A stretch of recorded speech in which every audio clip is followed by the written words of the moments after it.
Itu kamu suka jangan telepon.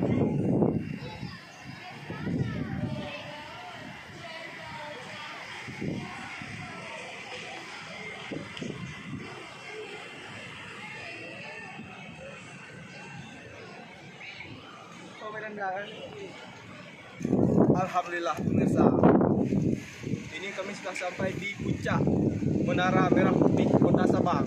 Ini ketinggiannya tinggi sekali pemirsa. Saya lebih komentar pemirsa, bukan gemuk